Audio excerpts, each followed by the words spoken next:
Thunder Grunt.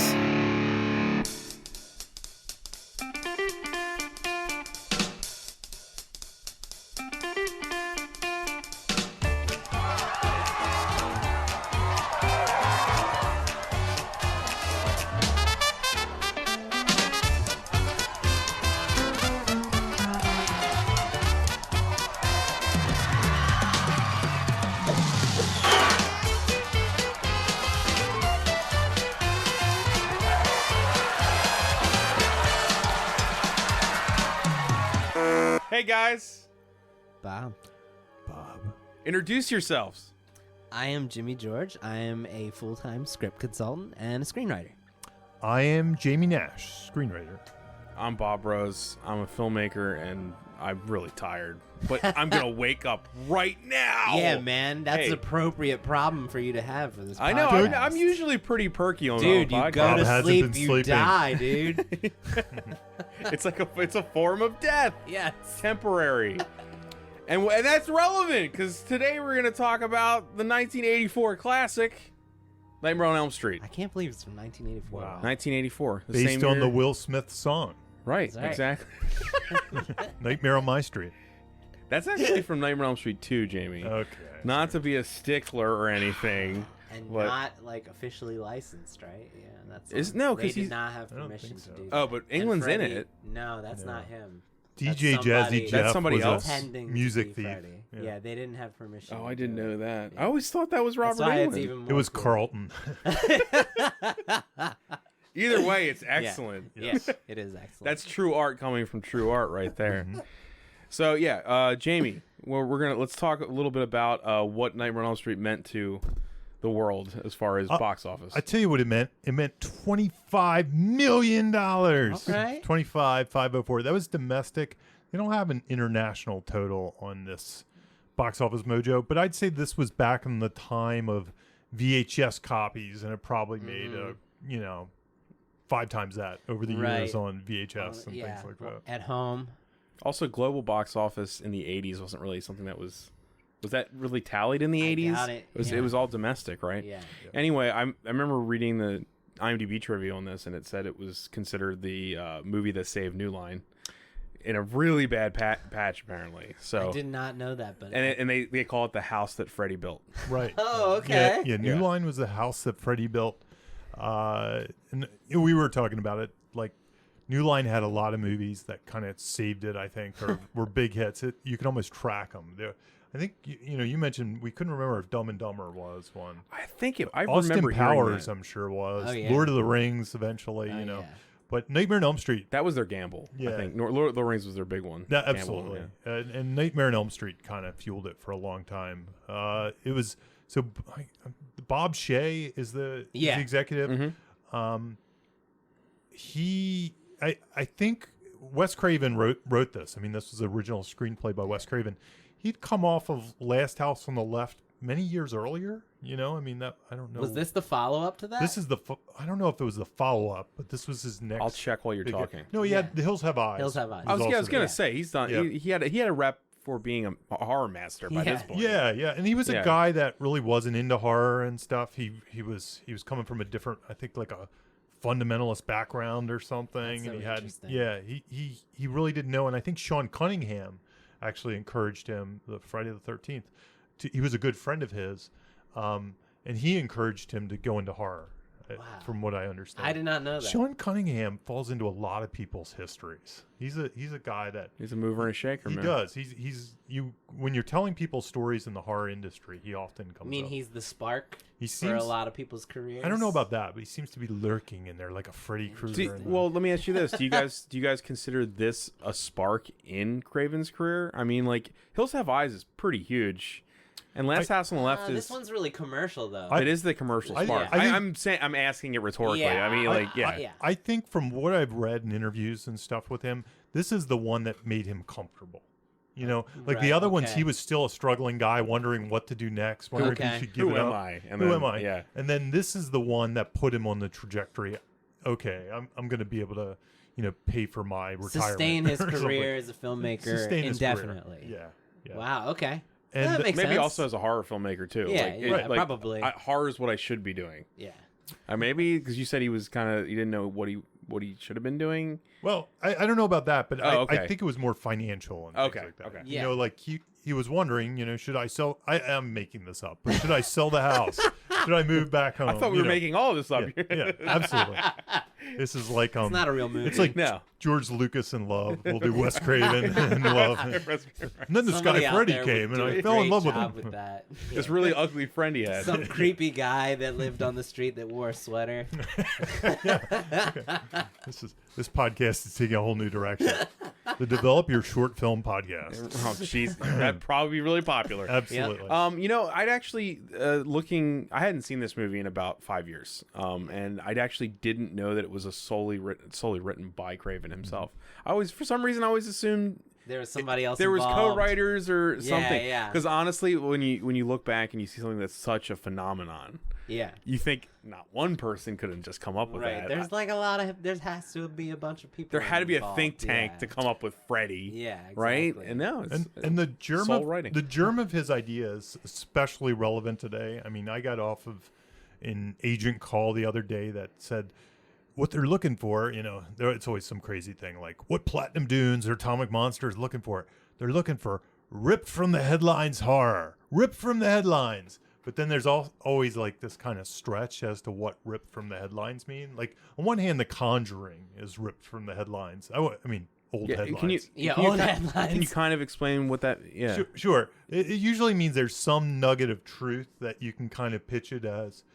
I got this idea from this true story. It really speaks to happened. like the fears of the times. I Type think of so. thing. Well, I Yeah. think Okay. it's and it also speaks to the fact that this could really happen. So it makes it like twice as scary. You know, there's certain horror movies that exist, and I think this is one of them that exists on such a fantastic level that maybe you go home and don't worry that it'll happen. Right. Yeah, right. But, you know, you're not like, I better not go to bed tonight because Freddy might get me. However, I mean, nightmares, everybody can experience that. Everyone has to sleep on this planet. Yeah. Yeah, So- like It's the most relatable. So if it's a thing you problem. can't avoid ever, and yeah, And if you go to sleep- weaponize that, and- Everyone yeah. can. if you relate go to that. sleep fueled with the idea of Freddy Krueger and stuff, then suddenly that probably heightens your experience in that dream world that you Right, have that yeah. night. But especially Yeah. before he became Freddy Krueger. Right. Like Right. when this, we'll never get to experience. I didn't get to experience seeing this movie as a sole entity for the first time. I probably would have had nightmares as a kid You're saying without without the legend and the Right. the rigmarole of Freddy Krueger Yeah, himself. exactly. Because now it's not as scary because we know Right. Freddy and everything. You know. So Wes Craven got this story. He was reading the LA Times, and there was a story about a family who escaped from the killing fields in Cambodia. And one of their kids was scared to go to bed because he said this creature was going to get him in his sleep. And he didn't want to sleep, and he was trying to stay up. And then he went to bed one night and actually died. So that's where the story came from. So it was sort of Wow. based on a true story in that way. So And interesting. people always wonder, where do you get your ideas and stuff? This is an excellent example of where you get an idea because it's all right there. I mean, yes, Wes Craven has to go in and put in the great Freddy Krueger character and all this stuff, Yeah. but the high concept is there. There's a pitch. He read it. He realized this is a movie, and then he riffed from there. Yeah. So if you're wondering where to get your That guy should have got a concepts- writing credit. Absolutely. The guy who died based on a true story, inspired by. inspired by. Inspired by the Right. death of this poor kid. So yeah, so Wes wrote it. I think everybody passed on it. Even Sean Cunningham said it didn't work to Bob Shea. Like he said, I don't know if the dream thing is going to work. Wow, But how about that? yeah, exactly. His buddy betrayed him at the end. No, and then Bob Shea eventually picked it up. I think it was made for about $9 million, which Okay. may have gone over budget, or $9 million might have been over budget, something around that number. And then we That's- get our movie. It's- Man, they stretched that. I was gonna say, well, you can tell the movie's a little on the low side of budget wise. Yeah, except for the big deaths, man. Yeah. Which are awesome. all the money went Yeah, to the yeah, best. yeah. Yeah, right. Yeah, yeah. Well, Weird thing is, back then, $9 million was kind of micro budgety because you could make money off of a $9 million movie pretty easily if it was horror and stuff. Just the fact that you pulled it off. Right, Fair yeah, play. exactly. well, Yeah. we kind of touched on it, but what makes this movie so special? And I would say the universal fear number one. Yeah, so you we can't started run from with sleep. that, right? Yeah, it's that. I mean, that's the most primal thing. Like every person has to sleep to live, Right. and like you said, weaponizing that. You know, Jaws, you weaponize swimming. Yeah, You know what I mean? You exactly. just find a what's thing. that? You say the mental real estate. Mental real estate. Yeah. Yeah. Nightmares. Dreams. Nightmares. Dreamscape. Yeah. Nightmares. And this one Yep. kind of like takes control of that. Yeah. I mean, any movie that's come out since then. Dreamscape came out. That was kind of the action version. Yeah, right? yeah. I love I do Dreamscape. too. I always think Dreamscape's one of those movies they could remake and do the better job. I think They so could too. kind of- I kind of like the get I you like old. it too. yeah, The I get it. crappiness of Dreamscape is part of its charm. It's but the kind of movie you let's could not remake. talk too much about About Dreamscape. Dreamscape. That's We our can next. do an episode on Yeah, Dreamscape. no, I know. we That's our could. next podcast. Remaking Dreamscape. Yeah. How will we reconceive this? But Inception, but any of these movies that came up, you couldn't not make a Freddy Krueger joke, right? Right. You had to think of Freddy Krueger Yeah. when they came up. Or at least compare it to something that was So- in done some ways in compare this it. franchise. Well, Yeah. and I would say the second thing that with this question that I would answer is lore. Lore, the I mythology. think yeah, the genius behind this movie to me is that, and we know because the franchise happened, is that Right. Freddy is just a well constructed villain, and his Yeah. lore is so razor sharp, pun intended. Ah! But it is like, Yeah. he's got rules, he's got a great story, it's Yep. clear. Yeah. He's got a personality even in this movie before. Yeah, there's comedy right off the top. Yeah, before he even started doing quips like in the later movies, like this movie still has his personality. Yeah. Everything about Freddy Krueger is developed in this one movie, and it's amazing. Yeah. Yeah. Yeah. Agreed. I would also say just the character Freddy Krueger Yeah. Mhm. is part of what makes it fresh. I mean, it could have been, Joe Slasher Fingers and not been as great, Yeah. It, the worst movie would have been something I would assume that's closer to some of the stuff we get now, where it's just kind of a silent evil face, which Yeah. is fine for some of those movies, but Freddy has personality. Yeah. He's enjoying all of this. Right. Exactly. Yeah, he's I think relishing from a in it. writing standpoint, it's that what they gave him, like as far as his like the premise allows for so much possibility. You know, it's like there's like endless possibility for horror based in the premise alone, that there's a killer who can only hurt you in your dreams. Like, and if he hurts you in your dreams, then you die in reality. But- like that in itself, like there's perfect. It's endless. And that's why there's 7 movies. And also, he also put in a clause in there in this movie. Yeah. You can bring him into this world and hurt him. Mm-hmm. Yeah, they're like, We should talk about we'll get to that. Well, I want to talk about you want to talk about that separate? Yeah. Okay. Okay. But as far as like creating, it's interesting that the 80s created a few different monsters, right? Yeah. And I don't know that we've seen too many monsters that have been as iconic. since Not at then. all. No. I mean, Jason, Michael Myers, Chucky, Freddy, Chucky, Pinhead, Pinhead. They're probably the ones. Yeah. Leatherface. Leatherface. That's He was 70s. 70s. But he's still thrown in there. We'll Yeah. throw him in. But then since the 90s, There have been some Scream, that, Ghostface. I don't know. well, Scream. I mean, there's Wes Ghostface. Craven. Yeah. Wes Yeah. Craven did it again in the Exactly. 90s. So, yeah. I mean, there's a few that are like Jigsaw now. Jigsaw would be a the little bit, one, yeah, but there's a few Jigsaw. that I would say like Victor Crowley, but he's like created in the image of these guys. Right, exactly. But like I don't know that name. My mother knows that name. No, Not but that she horror knows- fans now know it. Not that she knows all of these, but she might. You know what I mean? It was a different time when this was mainstream to the max. True. Yeah. Yeah, Yeah, but yeah. I think Jigsaw would be the big one I would say now. Yeah. And even that, it's like the puppet's more iconic than the Yeah. actual character of Jigsaw. I always say, like, how do you make one of these characters that is so good that they could be on their own T-shirt? You could just put them and people would instantly know what it meant. I'd say personality. That's me. Personality. Yeah. Well, I think it's all so you think about all of these guys, but we'll talk about Freddy since we're talking about this Obviously, podcast. yeah. He's got the burns. It's the visage. Is that how you pronounce that Do you word? And the burns are almost his mask. Right. You know? That is his exactly. Because I think that's, if you're coming up with one of these horror characters as a writer, you almost have a checklist of the things. The you have to check. figure That's out, what I'm right? going through. Okay, the Mask. checklist. Because you've worked on these. Yeah, kind of yeah. movies. So he's got Literally, Jimmy's made these movies. So yeah. So you've got the mask, right, which is his burns. You've got his costume, which is The hat. And the hat and the sweater. and the sweater, which are both, you know, simple but memorable, even in shadow. Just if you see, you know, the profile in the shadow, which the first time you see him, you don't even see anything but the shadow. Yeah. And then you've got a weapon, the iconic weapon, which is his gloves, right? So, I mean, that's the trifecta right there. The mask, the costume, and the weapon. And you yeah, know? if we look at all of those characters, Jason might not have a weapon per se. No, Jason has a machete. The machete. Machete. That's his weapon. Yeah, that's true. Yeah. I mean, he uses some other ones, I guess. Michael Myers is a kitchen knife, and Jason is a machete. I mean, Michael Myers will use what's around, but he Good does point. have Good his point his about his the butcher knife is kind of his like classic. that's Yeah, the thing on the poster. Yeah, well, it comes Yeah. back in the movies, you know. It- When it- there's it- one around, they'll use Jamie, it. to answer your question before, like from a little bit before, Yeah. it was a time when we actually had another Universal, like set of Universal horror monsters. Like Right. there's like Universal did it once, and then the '80s did it again. Almost, it was just different companies. Yeah. But is that ever going to happen again? Can it? It doesn't feel like it almost. No, I don't know. It's like- Everything's too in reference to other things.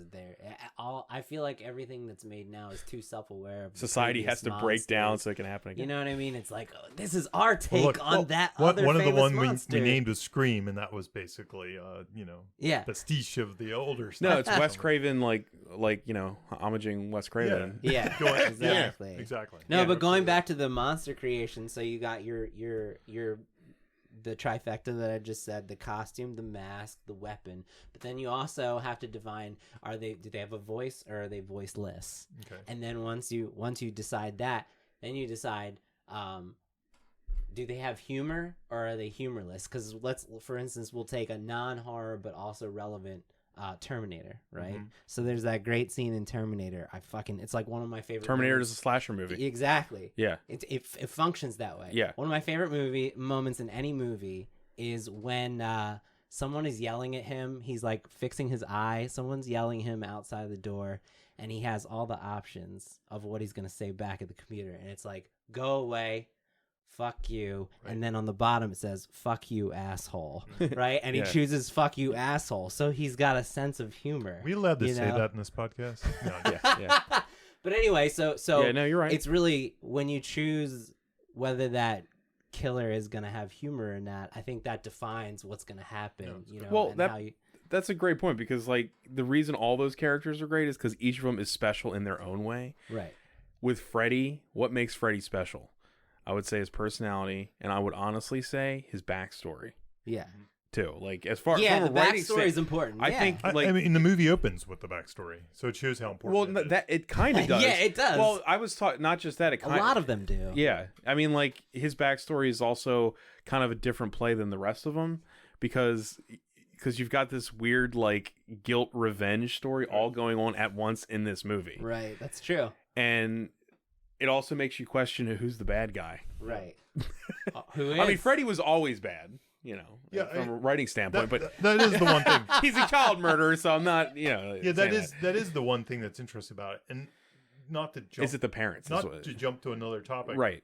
But it's that monster in the house kind of thing that we talk about. Yeah. This movie has all the monster in the house kind of stuff, but it has the sin. Yeah. The sin is a key element. So you have the house is kind of dreams or sleep or nature that we have to Yeah, sleep. yeah. So you're kind of trapped. It's a more monster in sleepy. the head. Monster in the head, Yeah. and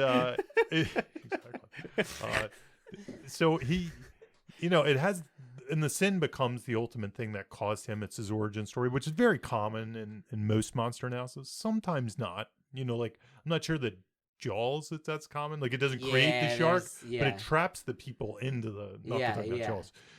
But in this one, it creates the monster for sure. What would you It's- say the sin is?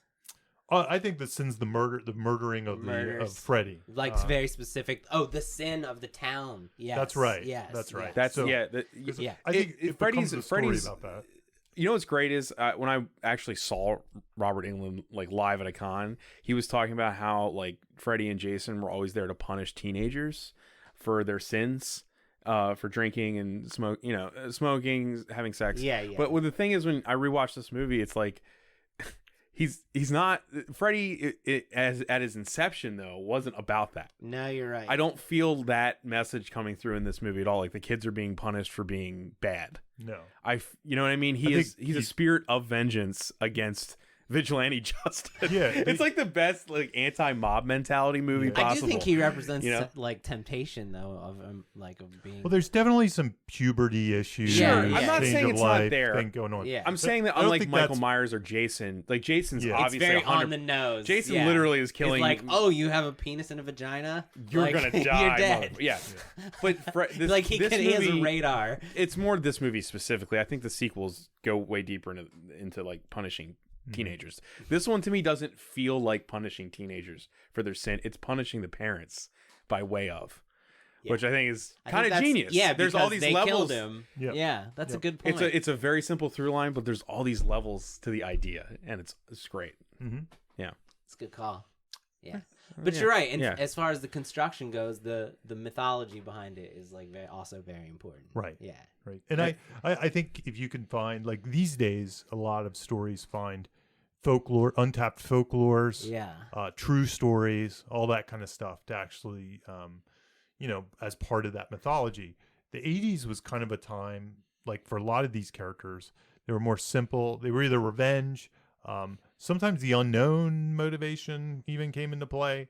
Where it was a mystery even through the end. Even to Like, the who- end. They just like, leave it well, ambiguous. Like, that's the scariest thing. We can't understand. He has no motivation. Yeah. if I could compliment this franchise, we're talking about this movie, but the one thing I thought that this franchise does right throughout the whole thing is they make the lore of Freddy even more interesting as it goes along. I love the That's a good additional point. mythology. I People hate how it gets confusing and a mess, but I think it's great. No, that when they every talk about movie- like Freddy's mom being a nun, yeah, and she, the They just prison, continue to it's just add like, on. and like in number 4, it's like that's what made me think that Freddy's not just a great character; he's got a great story yeah, of why he is Freddy, of how he became to be the person. It was a that he is. prequel done Yeah, right in a sequel. That's what it is. Yeah. Anyway, sorry, I didn't. Yeah. The one thing I was trying to remember or trying to figure out, I was trying to crack, and I don't think I did, was, I always try to say, what's the monster a metaphor Yeah. for? Mm-hmm. And I was having trouble with this movie because I'm not, on one hand, is it just a metaphor for nightmares? Is it a metaphor for the sins of our parents revisited? I'm trying to look at this movie in isolation. Yeah. What do you think? Mob mentality. Mob mentality. To That's me, kind of where I was. Maybe I'm a little bit jilted by like the news right now, Yeah. but it really came off as like, don't think for yourself, not with a group of that are angry. Because Well, I think there's all the stuff- parents killing someone yeah. outside of the justice system created this monster. Yeah, I mean, let's that's be true. honest. But That's what it was. But that goes down to a for me. It's a God thing. It's a morality versus immorality. And for instance, like there's Catholic references all over the place. Yep. Freddy, when you meet him, he says, "This is God." Like as if he like what There's he the crucifix what falling, what yeah. he is represent. Like he And this- basically is like laughing in the face. Given of- Wes Craven's background, this all makes sense. yeah. So like to me, it's very simple. It's like morality versus immorality, and like for instance, like the mob, they fucking kill him. That's he basically inspired immorality in the entire town of people, which created this situation. He's like it's kind of arguing that like sex is dangerous, doing the bad thing, and he's constantly like. He's licking the phone, like. But what where the does this sex movie do stuff right kinda though? comes in. Yeah. What does it do right there though?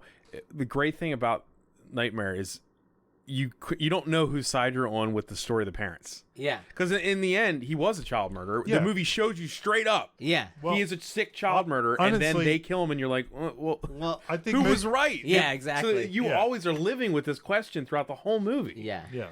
Yeah. And I think most of the people in the audience probably would side with the fact that really isn't a sin, that they killed a child murderer. No, he who definitely got off. deserves to die. He deserves to die. Yeah. Right.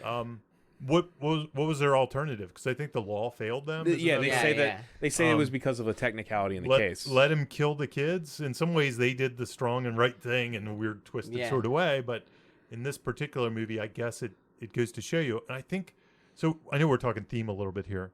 Yeah, This is jumped definitely around. theme. And Yeah. one of my things, and I should have written it down. one of my things when you're cracking the theme, and this is probably one of the movies that originated it. I always go to the school class. So Lin Shaye's teaching a class, right? Yeah. And she says something along the lines. That's so of, awesome. She's had a great career, Yeah, man. yeah. Yeah, she stars in her own Insidious movie last year. There you go. Yeah. There you go. Yeah. So Lin Shaye's teaching the class, and she's talking about. I can't remember what she's talking about, but she talks about how She's talking about demons, isn't she? well Yeah. how somebody on the inside, like humanity, there's some darkness or evil inside of them. It was kind of, and she was talking about whether it was Shakespeare or whoever it was. It's Hamlet. Hamlet was Yeah. that, or was Yeah, that it's the Hamlet. next one? It's Hamlet. But Shakespeare kept prodding at what's inside to find the darkness that's deep within everyone, right? So I think that goes to the wider theme of what this movie is you can't escape that darkness almost. Like Yeah. there's no way to escape it. So the people, by doing what they thought was right, they were staring into the darkness, and then the darkness stared back at them. You know, so I think that's kind of the theme. And then in the end, Or if could it be you can't yeah, run from the past? Maybe. I think that's part of it. That's interesting. I think that's part Yeah, of it. there's I like feel a like there's bunch of definitely things. This is what I was struggling with. Yeah, with yeah, the, with yeah. the movie, because No, then you're right. then I'm trying to get to the end, which is kind of so. These are all of the puzzle pieces. The when I'm puzzle trying to crack the pieces, theme. right? Yeah, yeah. Because then in the end, how does she win? She wins by not giving him any power. Yeah. Like, I'm not going to give you any power. I'm just going to look the other way. But Is that? I mean, I don't know usually- if we want to talk about the end right now, but Sure. the- Let's talk about the end. I mean, we can always talk. We can go back. just it's jump back. It's our show. Yeah, we can man, do let's just whatever we jump back. want. Let's talk about the end. No, because she does. She says, "I'm not going to give you my power," and then Freddy swipes at her and he dissipates, right? And then the ending happens, which Yeah. I But that's an epilogue. Yeah. Let's talk about the actual Well, moments Let's- of transformation. Nation. Yeah, let's we can- talk super quick though about the epilogue. The epilogue was not a scene Wes Craven wrote. He was Yeah. forced to add that. I know. So his movie ended. His movie actually supposedly ended with "It's all a dream." She wakes up. It was all a dream. That was his ending. They made him put that last epilogue in for sequels. Yeah. with the car. The car. Yeah. So in the final scene with the car, when what is it? The mom gets sucked through the Yeah, window sucked through and the all that window. stuff, which I kind of love the scene in some ways. Yeah, me too. Oh no, that scene's actually really Yeah. scary. But Yeah, I yeah, almost yeah. think. You're I mean, still not safe. there's Yeah. two ways to evaluate this movie. One is to try to figure out what that ending means, and I've heard theories like it's actually Freddy's nightmare. This whole thing is Freddy's nightmare. I don't like that. I don't like I it do either. not like that. I can't get my head around it. Yeah. I think you have to evaluate it as that scene's tacked on. It's like the Carrie hand at the end of the grave. Yeah. Ignore that, and you can evaluate the theme. The rest That's of just an it. extra Yeah, shot. yeah. Well, you know? his. Let me understand this. I didn't know about the reshoot Okay. thing. So Yeah. would the whole thing with Freddy jumping on top of the mother, that would still be in Wes That's still Craven's in cut? it. That's Wes Craven's cut.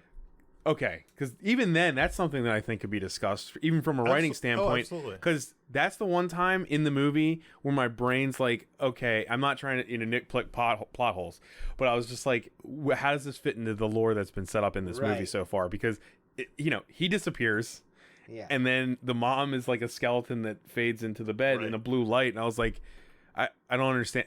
That's actually the part where I was like, I don't understand why that just happened.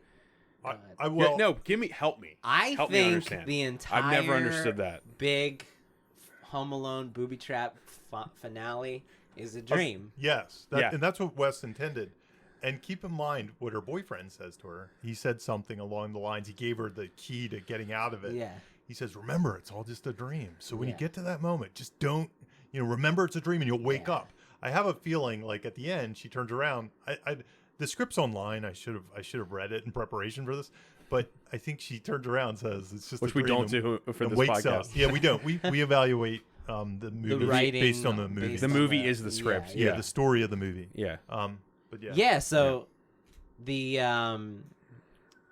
because I think the only thing that matters is the action that she takes, even though it's not in reality, and that is that she turns her back on Freddy, and she says, "I take back everything, all the energy I gave you," even if it's still a dream, that's okay because she took control of her fear. You know what I mean? Can She we talk took about control her of for her a second world. too? Yeah, like, yeah. What I think is great about Heather Langenkamp in this movie is that unlike a lot of other horror movies, Halloween comes to mind and other stuff. I feel like she's a final girl in almost like when we were introduced to her. I agree. She's already like she has doubts about like the fantastical element of it. Like, this can't be happening. This is ridiculous. Yeah. But I think she was always a hero from moment one. Dude, I wrote the exact. Did you write the thing. right? Here's what I wrote. I think Go she's the most unique hero in that way. Like, that's the reason she's the one final girl hero that I really remember. Yeah, no, she's great. Yeah. She was never a victim. Jamie Lee Curtis over the years has gained because of her Yeah, whole yeah, career sure. and things like that. Right, yeah. But yeah, Heather's character. It's her character. And I don't even know that she has much of an arc. I think so. Do you? So, Okay, so her Achilles heel, like her fatal flaw, in my opinion, is that she has this one thing that dictates Freddy's ability to like hold power over her. Right. And everything else that's built into the way they constructed her is just heroic by nature. Before she even starts acting like a hero. No, she's a Like, hero. she's Moment a hero. one. And Yeah. like, so her Achilles heel is that despite all these awesome things about her, she still allows her parents to control her life. That's good. Right? Yep. I like So despite all the shit that's going on, whenever the parents tell her to do something, she follows no matter what. No matter how she's feeling about the situation, she always does what her parents tell her to do and allows them to squash any of her momentum. Right? So, but right from the get-go and consistently throughout, she is morally pure. She always does the right thing. Always. Whenever faced with possibly doing the wrong thing, she does the right thing. When we were talking about the sins thing, I was gonna say Heather is not sinful as far as the 80s child not sin at is all. concerned at No, all. She's pure. She's pure as hell. And yeah. she's always intelligent. She's always, even though she's kind of relying on Johnny Depp, who lets her down. Well, she has multiple no one times. else. She has no one Yeah, else. So you could argue it's not the smartest thing He's to rely on crybaby. him. yeah. I mean, Not he's yet, not Johnny yet. Depp. Come on. But like, so I think there's wasn't Johnny Depp. Oh, Then. yeah, exactly. Then he was But just he's a guy. dreamy. Yeah. He is. So you could argue that the one not intelligent thing that she did was rely on him, but based on what she had to work with, that's what she had to do. So she always makes the smart decisions. Like, it's that classic thing. I heard this from Kevin Tenney, and I love this. And it says, if you have your characters doing every single thing that we would do in the situation, making all the right decisions, and the monster is still winning, that's how you make a monster scary. And she does constantly. She's doing everything that She we would realizes do. there's no way out, so I have to fight. Yeah, exactly. There's nothing I can do. And and then she's always determined. Like, she's from the get-go. She is like, what's going on? Let's figure this out. Let's do something about this. And then she's like, oh my God, I got to burn. Like, this means something. There's something to this. Let me investigate more. And then she is constantly trying to figure out how to fix things. Right? Heather's what I want out of movies, like, and we'll talk about this in a future episode maybe. That's what I don't get from It Follows. Right. Heather is that character of Heather in It Follows would be everything I want from that movie. If you pop her in, if you put her in there, she'd be like, okay, how do we do this? Right. No one in that movie says that No one's ever. jumping. And it drives me insane to the point where I can't enjoy the movie. But I mean, Anyway, listening go to ahead. all these things, like, it's like, and then she's resourceful. She's always adjusting the thing when an obstacle hits. She's always like, okay, we have to do things different, Right. Like, which is like what a hero does, you know. And then in juxtaposition to her father too. yeah, Who's exactly. he's like a cop and he's not doing. He's right. He's like, and he's also denying everything that she's trying to say will help the situation. The guy who would be the hero in a hack movie exactly. is not. And then, but once again, that's her flaw. Yeah. Letting her parents control what she does. Also, kind of the precursor to her realizing and defeating Freddy is her like standing up to her mom and her alcoholism too. Yeah, right? And she does that right before. She does that right before it all goes down. It's like, and it has this like really perfect coincidence there. Yeah, it's like, well, achieve the inner to achieve the outer type thing. Right, Yeah. exactly. And then she's always courageous. Like, always. Like, she's scared as shit, but she's still facing all these things head on. So, I mean, all of those things, that doesn't happen, like, in the end. That's from the start. She's behaving this way. I just think she's a great character. She's definitely my favorite final girl. I like Sydney a lot. I think Sydney... Sydney's pretty if I could, she's almost like a non-comedic Ash. I mean, if you think, you know what I mean? Like, just from the moment, she's just ready to go. Yeah. Like, you saying throw Nancy? Yeah, Nancy. Yeah, Nancy is like like she's just, you throw her into the grinder and she's like ready to fight. But still pure and like yeah. Yeah. She's great. Awesome. She's resourceful. Yeah.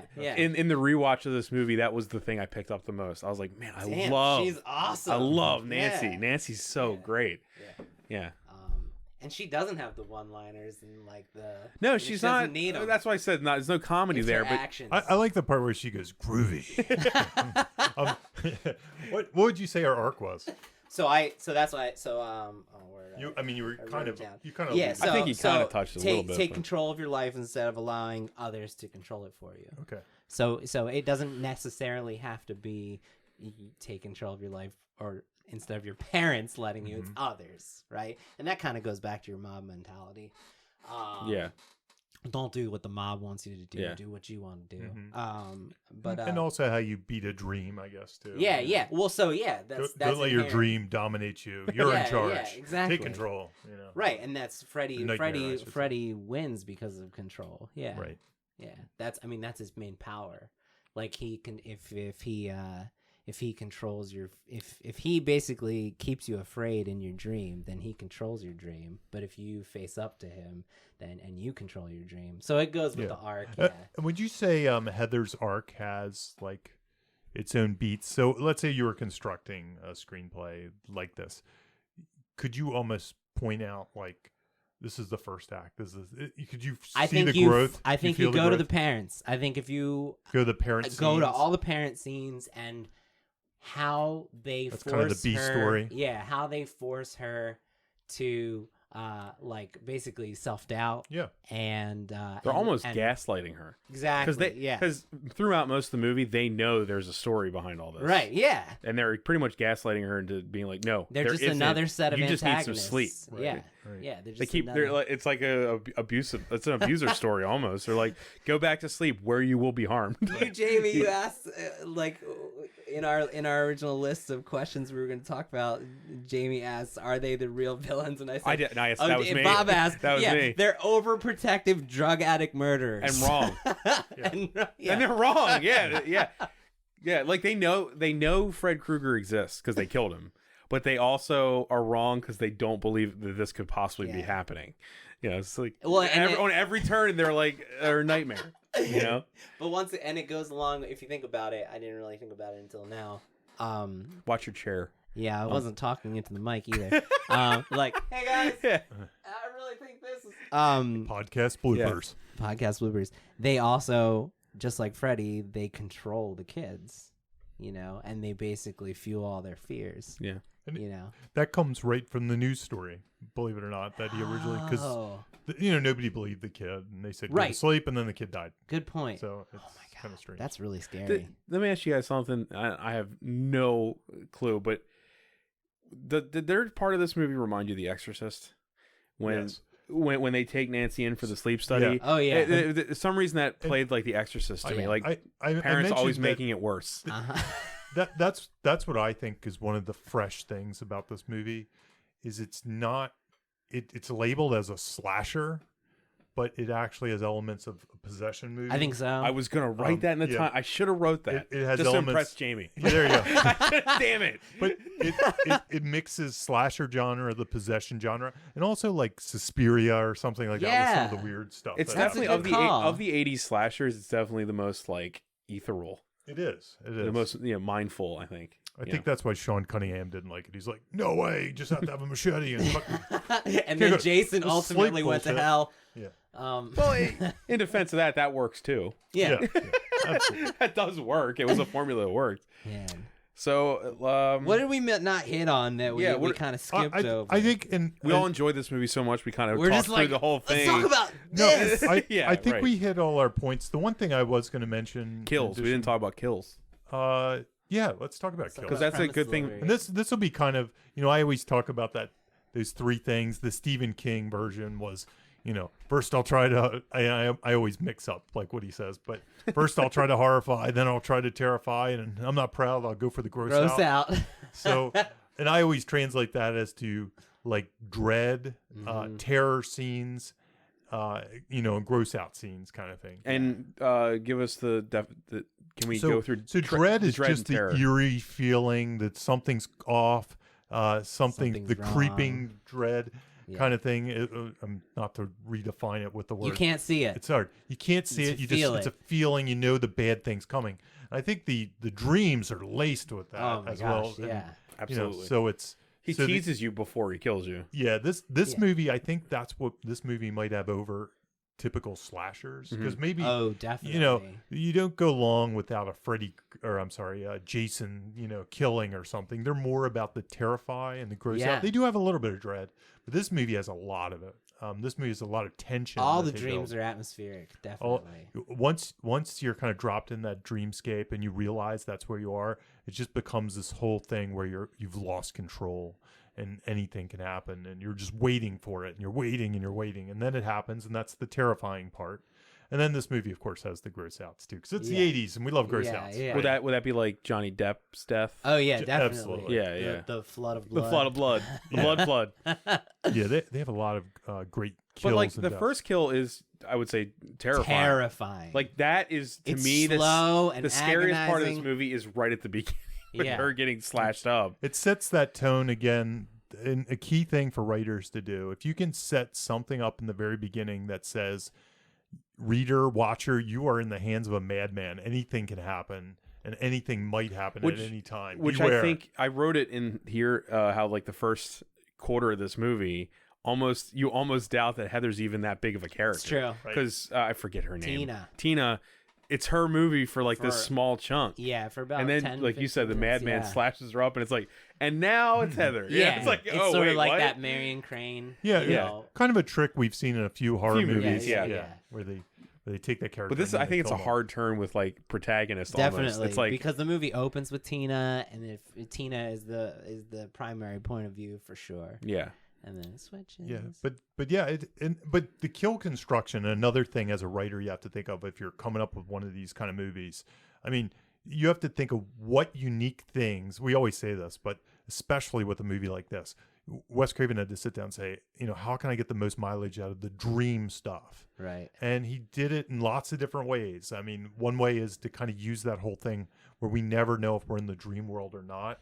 And then all of a sudden, oh, we're in the dream world. I love. I like the thing of starting out right where you fell asleep in the dream world. Yeah. Yeah. Like That's because awesome. that makes it so confusing of what's yeah, happening. you can see the construction for sure. It's Yeah. like it's the list building. Yeah. When I'm writing a horror movie, my partner and I we make these giant lists, right? So we say, okay, number 1, what are all the scenarios where people would actually find themselves falling asleep? So they weaponize that. You fall asleep in class, you fall asleep on the couch, you fall asleep on the bed. It's like even the situation and where you are when you fall asleep, like you said, Bob, will inform the possible death, And then you say, okay, how can I have as much fun as possible delivering on the promise of the dream world? Yeah. And you have to think, just like we talked with The Quiet Place and the sequels that they're going to do, that some of the deaths that occur in the later movies were dreamed up, pun intended, for this movie. Yeah. Right. Just like the later Indiana Jones movies, some of the sequences that ended up in the Dude, later I was movies. gonna say that the minecart chase. Yeah, Right. like Right. all that shit. They dreamed it up for the first movie, and then they ended up using it. But they're like, we have this awesome idea that we didn't get to use. I think Ghostbusters 2 have had to a few think- scenes too. Oh where yeah. So it's like the Blade act. 3. Yeah. always Blade 3. Damn it. Stay tuned for our Blade 3 episode. Oh my god. Oh, I hate that movie so much. Yeah. And some of the images are actually, I did skim the script, in preparation. Some of those images are right there in the screenplay. Really? So one of the biggest images from this, in my opinion, is the glove in the bathtub. Oh, know, easily. It's written that way in the script. It That's totally describes it 100%. Fall asleep in the bathtub. Yeah. That's awesome. And I mean, that's an example of one that could only happen in this movie, but also is based a little bit out of the character as well. Yeah, that's true. Yeah, 'Cause her it's that innocence glove. and her Yeah. And it's right between her legs. Right between Yeah, her legs. So yeah. it's again one of this innocence versus Yeah. Also, true. that kill constructed like it is perfect example of Freddy Yep. Yeah. and who he is. Like because he's choosing the lack of a better term, the art of these kills. Right. In the dream world, he's creating it. That's another thing that makes Freddy great is like he's actually his mental capacity to create these amazing dreamscapes. Like he's not just some killer; he's a genius almost. That's a good call. Right, and he's constructing. That's another reason why we love him, probably. Yeah. Right, because to control all of that is like almost godlike, right? Yeah, the god of the dream. Well, the funny thing about that one too is we haven't really talked about POV, but that's one that's given to us, the audience. Freddy's playing with us, not her. Yeah. We know she's in the dream world. She doesn't. That's right? she's asleep. The yeah. switching POVs. Yeah. And the movie does that a lot. Yeah. Yeah, they do that a lot throughout the series. It's for you're right. It's for us. Yeah. Freddy's playing with us. This is our dream. That's the twist. Yeah. He's an art. No, but I mean, you can see the construction in this movie all over the place, and it starts with the kills. So so I think with the horror stuff, when you're coming up with these horrors, you got to come up with that solid monster. You gotta find your sin. Yep. Find your house. Write your list of kills. Is this how you came up with your horror movies, your slasher movies? Oh my God, yeah. We made President's Day. There's 20 death scenes, and so we figured out. Wow, that is a lot of death scenes. 10 females, how many are 10 in this? males. This only has like 4. Yeah. I bet a lot of presidential related gags, maybe. Oh yeah, totally. And then when we were planning on doing a sequel, we wrote an opening scene that kills 21 people. So we topped the it's a bus full of prospective student politicians. Well, that's great. But and the killer, a guy dressed like Abe Lincoln, comes on the bus and kills all the kids. They're college kids. They're adults. Fine. They were trying to get Daniel Day-Lewis. They're 18 and above. So let me clarify that they're 18 and above. And then the vampire hunter came out, and then no, but we were like, okay, how do we monopolize the maximize the delivery on the promise of the premise? So like, okay, well, we're in a high school, let's use all the locations to the max. So we had to have something to happen in the cafeteria, we had to have something happen in the janitor's area, we had to have something happen in the library, we had to have something happen on the football field. So all of these things were decided before we even decided the kills, like where they're going to happen, all of these things informed. Okay, start with the kills first. We started with the kills first. I know. Monster kills, but I think that is, for me, jumping ahead, the lesson learned today is like there aren't shortcuts to these things, but they're not hard if you're willing to put in the work. They're not hard. You just gotta go through them methodically, put in the work, and I think that's what Wes Craven did. You've said this before, Jamie, and I really like that. I like this. Don't just go with the first idea too. Yeah. So I mean, lists will protect you against that. Yeah, I feel like first idea Freddy is pretty obvious, right? Yeah. It's really obvious. Yeah, and this is obviously like fifth. Because it's kind of weird. The whole thing is too weird to think up first, right? Right. You'd probably call him Fred Krueger. Oh, I went there. It's in his hat. He does say Freddy in this movie, though. He does. Yeah. He calls himself Freddy. It's funny because there are some things that I've heard talked about this movie that I haven't seen this movie in a while. It was my first rewatch. I've seen the sequels more than the first one. Me too. Honestly, me too. So I was expecting they're more fun. And that great remake. It's true. No, and the so I was almost expecting him to have no jokes and to be called Fred Krueger, and neither those two things were the case. Yeah, he chops off his fingers and laughs. He has a sense of humor. Right when you meet him. He doesn't make quips, but he definitely thinks things are funny. It might be less laughing. pop culture-y, and more just sadistically. He's less quotable. I mean, he's definitely playful. I mean, we're talking about a filmmaker who literally responded to that with a movie in this franchise. So yeah. So So that's a good lesson. You said. That's what I think my lesson would be.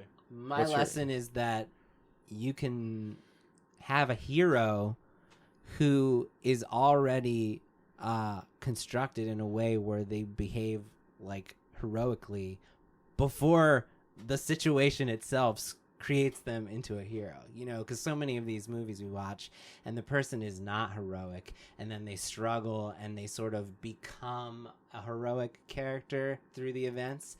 And I feel like Nancy from the start is behaving in a way that's like really badass and like very rousing from the beginning. And that's something you see more in a movie like Predator, where there's a hero that what a great movie. We should review that one day. Predator, where obviously they're a hero to begin with, and they've been on many adventures, and they go up against this unstoppable force. It's the final adventure. Yeah, exactly. Or in the final it's one. probably one of their, if not biggest adventures, one of the top 3. Yeah, I feel like Nancy would, if she didn't face a supernatural villain, I feel like in her life she would have faced some She'd sort be a of senator, villain, or she'd be like a reality, senator or something. And you would She'd get go- behind she'd her go and somewhere help her great. on her, on her mission to make things better. Right. My lesson, since you took it, Shit. that's fine, dude. Yeah, I was gonna say exactly what you just said. My lesson is what Lin Shaye said. Right. No, I think my lesson is, and it's just it would apply to just this movie, of course, the franchise, but if you can write something in such a way where you can make people actually like love a character, like enjoy not love, but enjoy a character who's a child murderer, that's amazing. Yeah. That's a goal to shoot for, because that's like you're starting out from like ground zero. Like, this character kills kids. How do I make people enjoy seeing him on screen? Yeah. Is that? I mean, that seems like impossible. But Wes Craven did that. Yeah. Even with one movie, and then it spawned this whole thing. But I really like when Freddy's on screen in this movie. I know. Even though he's scary, I like that. Yeah. I like him. Yeah, I mean, not to. Let's just dive into that for a second. Why do you think he is so likable? Personality goes a long The way. personality. I agree. Fiction, like, right? how do you pull off that trick? That's the thing I don't know how to answer Is yet. that but writing or is that Robert England? Yeah. I think it's 50-50. I think it's 50-50. I think Robert too. Englund is. I think it's construction of the character. It's Yeah. execution, but there also is. I think Wes Craven gave him the tools, and Robert Englund probably pulled it off. Maybe that's more of a I agree filmmaker with lesson. you. Yeah. I'm spouting off here, but it's definitely a lesson, I think it's a good call. because how often can you do that? You've either got a movie like, I don't know, You know what? Little Children, You know why where we're you're like, You oh know- my god, Yeah. thinking about this, I'd compare him to Hannibal Lecter in that. I way. was Yes, thinking that- that. That's okay, We're all thinking this. perfect, Yeah. yes, I, Yeah. I think there might be something to the male female relationship in both. They have, not that it has to be male female, but I think there's something about the relationship. Like the two somehow have Freddy weird sort of connection. weirdly respects Heather. The fact That's that he what I mean. wants to Absolutely. destroy her more. Yeah. That's what I mean. Because Yeah. like we said, she doesn't sin, so his motivation for killing her doesn't feel the same as the others. No. It's almost like No, I he have needs to con- get her to sin. That's the point. I need to He's like, conquer "Let me this tempt hill. You. Yeah, Yeah, I'm Yeah. gonna get you. I'm gonna Yeah. get you to do the bad thing. you're gonna fear me, and you're Maybe- gonna lose. Maybe 'Cause one day he's we'll an abusive. revisit Silence of the Lambs and revisit this conversation. It was Freddy's an mentally on my abusive, list sick for bastard. next year. Yeah. But as I was saying too, like part of the respect you have for that character is his genius. You know what I mean? Like you can respect a character and not agree with anything they do. Yeah. So Yep. Freddy's respectable because he's this like mastermind demon. And like you said, So. artistic. He's creative. He's creative. He's Yeah. yeah. It's sort of I bet you if you run down the list and look at the rooting influencers that you build into a positive character, I would say that these villains that we like have the same rooting influencers. Like, is creative. Sense of humor. His sense of humor. Works really Choice hard. in sweaters. Well, fashion before we- sense. Well, I would say I think we're pretty much ready to wrap Yeah. up. But before that, I'm just curious, actually, on mic, to ask what your favorite '80s slasher villain is for everybody. Just you don't have to get too deep into it. I just want to know. I find Michael Myers the scariest. Like Mhm. he just always scared me because he didn't talk. He kind of like there was no getting in his head. So He's like an unstoppable. yeah, I'm a force. little torn though because Freddy was probably my favorite, but Freddy's an easy love. Okay, so on the flip yeah. side, Michael Myers really is the scariest to me. damn, I have the exact same. Same. Rip me off. No, that's all I do is rip Jamie off. But Freddie. That's what this podcast is. It's entertains me. us just Yeah. ripping Jamie off, man. That's copywritten, dude. He's the most famous, so we're just What- like sapping off his energy. Jamie, what do you have to say? Okay, right. Yeah, Jamie's right. This is how me and Jimmy break into the industry. I thought Jimmy was gonna have some weird pull, like some really off the beaten path. No, so basket Yeah, case yeah. or something. Yeah, So- yeah. and I did have to learn, become like having encyclopedic knowledge of slashers before we wrote ours.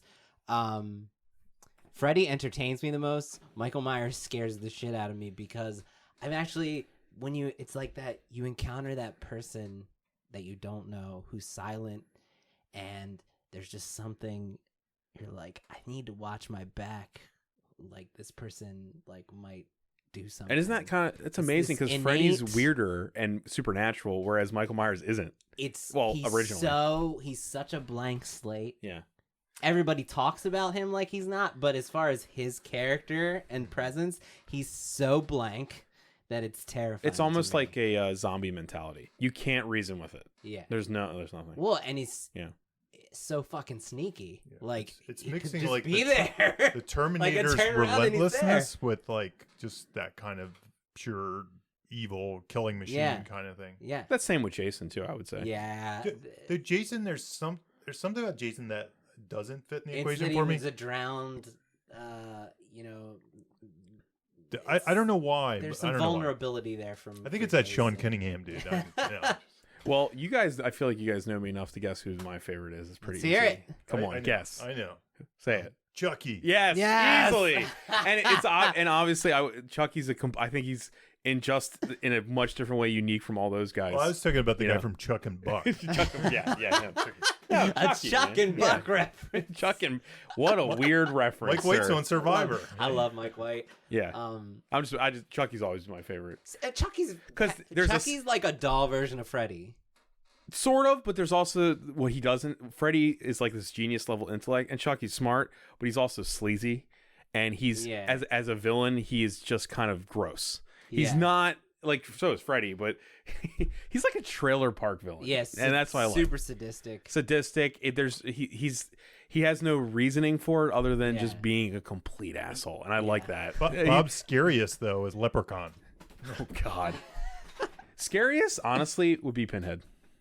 That's scary. Yeah, that kind of horror scares me. Candyman is really terrifying. Candyman too. There's something about Pinhead that I find the costume so just awesome that he doesn't scare me that much. So I'm so in awe. You're so of the impressed look with of, it. Just love to see it in person. Wow, he's a work of art. So you're just like, I want to turn the box. Right. Well, I think that's I thank you guys for answering that last question. I know it had nothing to do with it. All good. I'm happy to have been talking about Freddy. And I got to talk to Robert Englund once. I didn't get to share that. That's really? Yeah, I got to interview him on a podcast for like 5 minutes. Did you ask him a lot of V questions? I asked him all about 976 Evil. That's all I wanted to ask. And he said that he loved directing and he would never do it again. Like, he directed a movie called Killer Pad. Did you ever see that? I've heard of Killer Pad. Was it a sequel to Killer Condom? No. But Jamie, you might actually really like it. It's a comedy horror. It's so campy and cheesy, but I thought it was really like a funny. Trauma-esque. Yeah, it's like Robert Englund directing a trauma comedy, and it's just weird. I think he has that weird sense of humor. He does. He does. Yeah. And if you're listening to this today, when this is released, tomorrow he'll be on TV with the Goldbergs. On the Goldbergs. Or the Goldbergs. Yeah. Robert Englund's coming back after, was it 2000? Who knows, if Halloween does well at the box office, he could come back again. He's pretty old, man. I don't know. Let the man retire. CGI. CGI. If they can de-age, they reverse age, Sam Jackson. He could just do the voice and the Freddy character will be complete CGI. Maybe a cartoon. Saturday morning cartoon. Animated. The New Adventures of Freddy Krueger. Baby slashers. Slashies. I don't know. Nightmare Baby. Oh and it's all the slasher. We just need to make the trailer. For Nightmare Baby? Make it like an 80s trailer. Yeah. No, it's Muppet Baby. Nightmare on Sesame Street. Imagine a little baby Pinhead. And I think there's a lot of merchandising opportunity in that. A little baby Leatherface with like... I guess it's just Funko Pop, though. Yeah, That's pretty much it. All right, guys. I think we said pretty much everything we're going to say about this classic. No, let's talk about one more thing. Yeah. Okay. No, and by the way, thanks for listening, guys. What do you think about Gremlins? No. Okay. Bye. Bye. Bye-bye. You have just listened to Writer's Blockbusters, a screenwriting podcast featuring two professionals and another guy. Available only on Thundergrunt.